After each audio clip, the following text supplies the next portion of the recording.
جو شخص صاحب نصاب ہو اور اس کی ملکیت میں کوئی پلاٹ تجارت کی نیت سے موجود ہو، تو جب وہ اپنی زکوٰۃ کا حساب کرے گا تو اس تجارتی پلاٹ کی اس وقت کی جو مارکیٹ ویلیو ہوگی اس کے حساب سے رقم لگا کر زکوٰۃ ادا کی جائے گی۔ جس قیمت پہ خریدا ہے اس قیمت کا اعتبار نہیں ہوگا، بلکہ جس دن سال پورا ہوا اس دن اس پلاٹ کی یا مکان کی جو تجارتی ہے قیمت فروخت ہوگی، اس کے حساب سے زکوٰۃ نکالی جائے گی۔ اولاد اپنے غریب ماں باپ کو زکوٰۃ ادا نہیں کر سکتی، ایسے ہی ماں باپ اپنی غریب اور غیر صاحب نصاب اولاد کو زکوٰۃ نہیں دے سکتے۔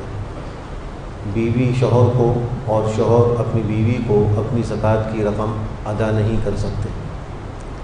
البتہ اگر کوئی شخص اپنے بھائی کو یا بھتیجے کو یا بہن کو یا دیگر جو رشتہ دار ہیں چچا زاد ماموں زاد وغیرہ ان کو زکوٰۃ کی رقم دینا چاہے تو اس میں اس بات کا ضرور خیال رہے کہ ان کا کھانا پینا ان کے ساتھ نہ ہو، بلکہ وہ الگ رہتے ہوں یا ان کے کھانے پینے کا نظم الگ ہو، تو بھائی بھائی کو زکوٰۃ دے سکتا ہے، بھائی بہن کو زکوٰۃ دے سکتا ہے۔ ایسے ہی خالہ ماموں اور دیگر قرابت دار جو ہیں ان کو بھی زکوٰۃ دی جا سکتی ہے، بشرطے کہ ان کا کھانا پینا ان کے ساتھ نہ ہو، الگ ہو اور وہ صاحب نصاب نہ ہو۔ اگر کسی شخص نے کسی غریب اور فقیر کو یہ سمجھ کر زکوٰۃ ادا کر دی کہ یہ مستحق زکوٰۃ ہے، بسا اوقات انسان کا غالب گمان یہی ہوتا ہے کہ یہ مستحق ہے، وہ اس کو دے دیتا ہے، اور ادائیگی کے بعد اس کو معلوم ہوتا ہے کہ یہ مستحق نہیں تھا، تو اس شخص کی زکوٰۃ ادا ہو گئی، اس کو دوبارہ ادا کرنے کی ضرورت نہیں ہے۔ جس وقت دے رہا ہے اس وقت غالب گمان یا یقین ہو کہ یہ مستحق زکوٰۃ ہے، دینے کے بعد اگر ظاہر ہوا ہے تو اس سے زکوٰۃ دینے والے کے اوپر کوئی فرق نہیں پڑتا، اس کی زکوٰۃ ادا ہو گئی۔ بعض لوگ کمیٹیاں ڈالتے ہیں BC وغیرہ اور پھر وہ رقم ان کی نکلتی ہے، اگر وہ صاحب نصاب ہیں تو اس میں تفصیل یہ ہے کہ اگر کسی شخص کی کمیٹی نکل آئی اور بقیہ وہ اقساط ادا کر رہا ہے تو جتنی رقم اس نے دینی ہے زکوٰۃ کے حساب میں اس کو قرض کی مد میں نکال کر بقیہ مال کا حساب کیا جائے۔ مثلا اگر 2 لاکھ کی کمیٹی ہے اور اس شخص کی نکل آئی اور یہ ان 2 لاکھوں میں سے 1.5 لاکھ ادا کر چکا ہے اور اس کو 50,000 دینے ہیں، تو جب یہ زکوٰۃ کا حساب کرے گا تو 50,000 کو قرض شمار کر کے اس کو منہا کر کے بقیہ رقم کی زکوٰۃ ادا کرے گا۔ اور اگر اس کی کمیٹی ابھی تک نہیں نکلی اور وہ پیسے جمع کر رہا ہے